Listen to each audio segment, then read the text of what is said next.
पुण्य है वह फलित हुआ तब आकर के यह दिव्य भगवान की कथा श्रवण करने का अवसर प्राप्त हुआ। यह दिव्य भागवत कथा, नहीं तो कितने लोग मन में कहते हैं हम भागवत कथा श्रवण कर लेंगे, मैं एक बार भागवत कथा श्रवण कर लूं, मैं एक बार भागवत कथा करा लूं। और करते करते मैंने कई जगह पर गया, लोगों की ऐसी सुनने को आया कि लोग कहते रहे नहीं हो पाया, और किसी ने तो एकाएक ही मन बनाया और प्रभु कहते हैं सत्यो हृदय वरुद्ध तेत्र, भगवान जिसके हृदय में प्रवेश करते हैं वही यह भागवत कथा को करा पाता है। कई जन्मों का पुण्य उदित होता है तब जाकर के यह श्रीमद् भागवत कथा रसपान करने का अवसर प्राप्त होता है। यहाँ पर जो लोग कथा श्रवण कर रहे हैं और जो कथा करा रहे हैं, जो कथा गा रहे हैं, जितने लोग सम्मिलित हैं सब धन्य हो गए, क्योंकि सबके पितृ आज प्रसन्न होंगे।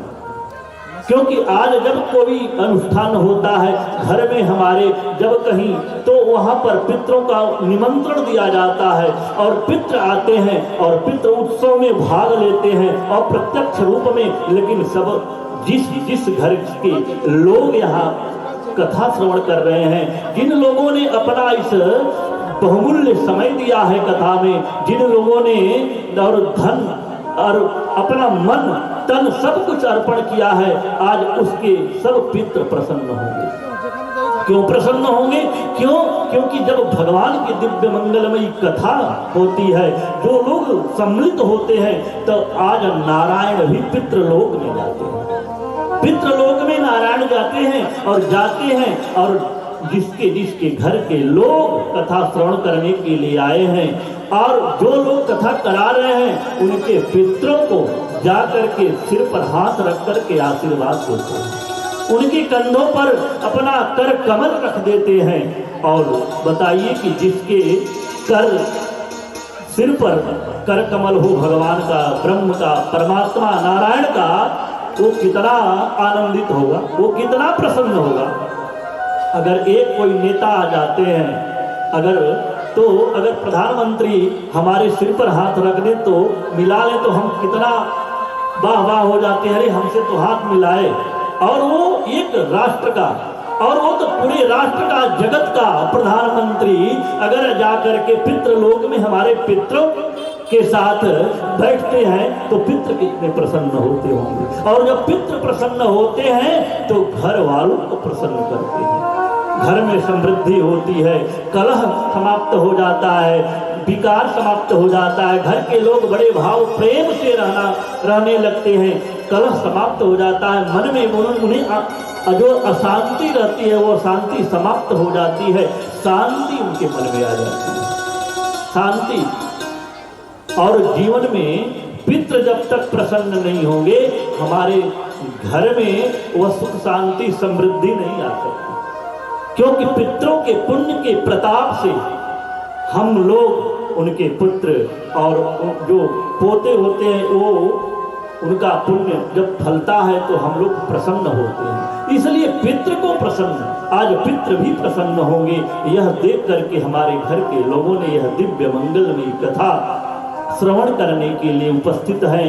और इस भाव से चाहे जो भी हो, सकाम और निष्काम दोनों भाव से आप कथा श्रवण करेंगे, आपके मनोकामना को परमात्मा पूर्ण कर देता है, प्रभु पूर्ण कर देते हैं। तो यह दिव्य मंगलमयी कथा, और इस कथा को कहते हैं कि यह कथा जब प्रारंभ हुई, कहां से? यह कथा भगवान सुखदेव राजा परीक्षित को सुनाया, और नैमी सारण में 88,000 ऋषियों को श्री सूर्य जी महाराज ने इस कथा को सुनाई। और वही कथा यह श्रीमद् भागवत जी की हम लोग आज यहाँ बैठ करके कथा श्रवण कर रहे हैं। और इस कथा को अमृत कहा गया है, यह कथा अमृत के समान है। और मैं नहीं कह रहा हूं 10वें स्कंध में, क्योंकि भागवत जी में वह 12 स्कंद है, जिसको हिंदी में कहें तो 12 स्कंद, 18,000 श्लोक है इसमें। और 335 अध्याय है। इतना बड़ा ग्रंथ, यह दिव्य, यह कोई साधारण नहीं, स्वयं भगवान ही विराजते हैं इसमें। और यह दिव्य कथा भगवान की यह गायन किया सुखदेव जी भगवान ने, और यह अमृत है। जब दसम स्कंद की कथा आती है तो गोपियां भगवान को यह बताती है, कहती हैं, तव कथामृतम तप्त जीवनम कभी मृडितम कल्मषापम। ये प्रभु, ये आपकी कथा अमृत है, और अमृत किसी को मरने नहीं देता है। हम तो मरना चाहती हैं। जब गोपियां गोपी गीत गाती हैं, गोपी गीत का श्लोक है, तव कथामृतम तप्त जीवनम कभी मृडितम कल्मषापम। जब ये कथा आपकी अमृत है और ये अमृत का पान कर रही हैं, इसलिए हम मर नहीं रही हैं। हम तो मरना चाहती हैं, लेकिन ये कथा आपकी हमें मरने नहीं देती, क्योंकि अमृत का पान हम लोग कर रही हैं, इसलिए यह कथा अमृत है। और यह कथा न वैकुंठ में है, न आपको ब्रह्मलोक में है, और न शिवलोक में है। यह कथा और कहीं नहीं मिलेगी। अगर मिलेगी तो इस भारत की भूमि पर, इसी पृथ्वी पर प्राप्त है यह कथा। कहेंगे कि पंडित जी आप कैसे कह रहे हैं? तो मैं नहीं, यह भागवत जी का, सुखदेव जी का गाया हुआ श्लोक कहता है। कहते हैं कि सत्य स्वर्गे च वैकुंठे ना अस्तयम रसा, सत्य स्वर्गे चौ कैलासे वैकुंठे ना अस्तयम रस। यह रस है ही नहीं, यह रस न वैकुंठ में है, न शिवलोक में है, न ब्रह्मलोक में है।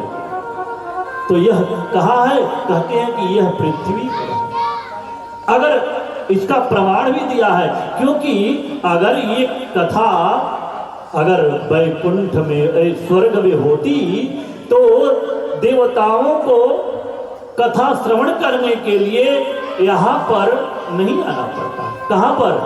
जहाँ पर, यहाँ पर जब कथा प्रारंभ किए थे सनत सनंदन सनत कुमारों ने नारद जी के कहने पर, तो हरिद्वार में आकर के कथा श्रवण किए। सभी देवता लोग उपस्थित हुए, सभी देवता आते हैं। और यहाँ तक सुखदेव जी ने कहा, जब सुखदेव जी राजा परीक्षित को कथा श्रवण करा रहे हैं, तब भी देवता आ जाते हैं, सभी देवता आते हैं। तत्राश्चर्यम, सभी देवता लोग आते हैं और आकर के कथा श्रवण करते हैं। सभी देवता सुधा कुंभम गृहीत्वैव देवा तत्र समागतम, सभी देवता अमृत कलश लेकर आते हैं, अमृत से भरा हुआ कलश। जरा सोचिए कि ये भी कथा अमृत है, और वह स्वर्ग का भी अमृत लेकर आते हैं, और आकर सुखदेव जी से कहते हैं कि हे ब्राह्मण देवता, आप ये जो अमृत हम लेकर के आए हैं ना, ये अमृत राजा को पिला दीजिए। क्योंकि राजा परीक्षित को श्राप लगा था एक ऋषि का कि आज के 7वें दिन आपकी मृत्यु हो जाएगी। तो जो हम स्वर्ग से अमृत लेकर आए हैं, ये अमृत राजा को पिला दीजिए, राजा अमर हो जाएंगे, मरेंगे नहीं शरीर से। लेकिन यह जो भागवत रूपी कथा अमृत है, यह कथा रूपी अमृत आप हमें पिलाइए, ये कथा रूपी अमृत आप हमें पिलाइए। सुखदेव जी बड़ा थोड़ा देर शांत हो गए।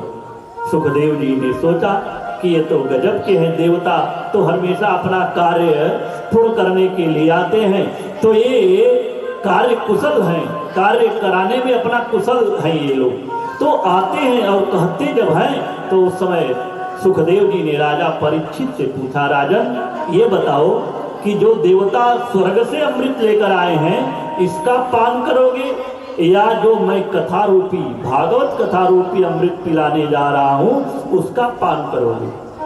तो राजा परीक्षित ने हाथ जोड़ करके कहा, गुरुदेव ये तो बता दीजिए कि दोनों में अंतर क्या है, दोनों में अंतर क्या है? क्योंकि हम जीव हैं और हम जीव हमेशा हानि लाभ सोचते रहते हैं, किसमें हानि है किसमें लाभ है। जो लाभ होता है वही कार्य करना चाहते हैं, हानि वाला कार्य नहीं करना चाहते हैं।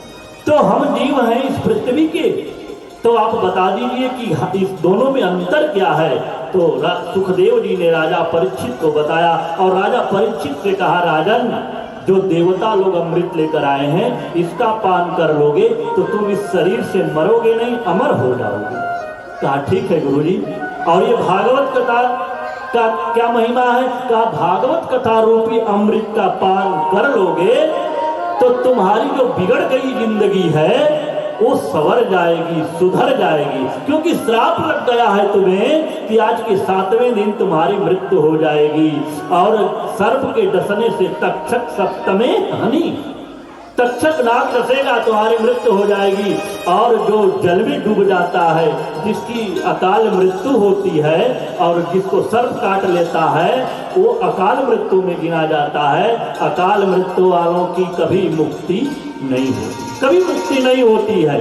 तो उन्होंने कहा कि तुम अमर हो जाओगे अमृत को पान कर लोगे तो, और इस कथा रूपी अमृत का पान करोगे तो तुम्हारी बिगड़ी हुई जिंदगी संवर जाएगी। क्योंकि तुम्हारा जीवन अब बिगड़ गया है, एक श्राप लग गया है, अब तुम्हारा जीवन बिगड़ने वाला है। इसलिए कहा कि हमें तो अपने जीवन को संवारना है, हमें तो भागवत कथा रूपी अमृत का पान करना है, हम कथा अमृत का पान करेंगे। इसीलिए बक्सर के पूज्यपाद साकेतवासी श्री मामा जी कहते हैं, एक पद लिखा है उन्होंने, वो कहते हैं कि अरे बिगड़ल जन्म जन्म कर सुधरल जिंदगनिया, लगनिया जिनकर शाम से लगी। बिगड़ल जन्म